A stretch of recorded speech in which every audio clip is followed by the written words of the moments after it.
Varžybos Anykščiuose, o mintyse jau Brazilija. Šalies tradicinio karatė čempionate išdalinti ne tik medaliai, bet ir paaiškėjo kandidatai atstovauti šaliai pasaulio pirmenybėse, kurios vyks tolimojoje Brazilijoje.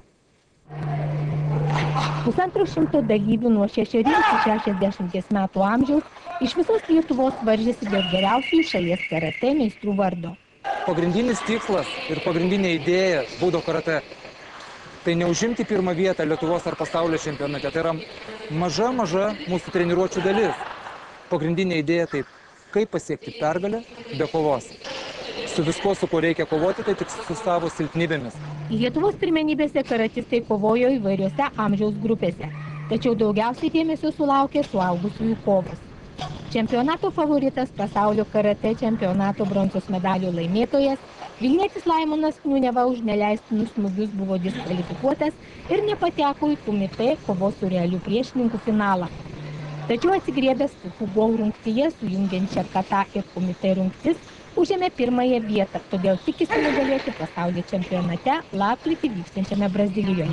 Aišku, pirmos vietos, nes trečia vieta mažai kas skiriasi nuo pirmos, kad bandau tą mažytį laiptelį perlipti. Vienam geriausių čempionato karatistų Norbertui Motiejūnui užlipti ant aukščiausiojo pakilos laiptelio taip pat padėjo jo priešininko Dariaus Balčiūno klaidos. Jis buvo diskvalifikuotas už neleistiną kontaktą su priešininku kumite rungtyje, todėl Motiejūnas pelnė aukso medalį. Priešininkas iš tikrųjų buvo stipresnis, bet taip atsitiko, kad buvo kontaktas ir priešininkas buvo diskvalifikuotas. Moterų kata rungtyje Lietuvos čempione tapo advokatė iš Vilniaus Renata Cibulskienė.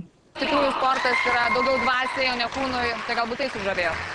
Brazilijoje vienoje rungtyje galės atstovauti po 2 sportininkus. Lietuvos garbę gins kata rungties čempionas Vadimas Akimovas, Laimonas Kniuneva, Norbertas Motiejūnas ir Darius Balčiūnas.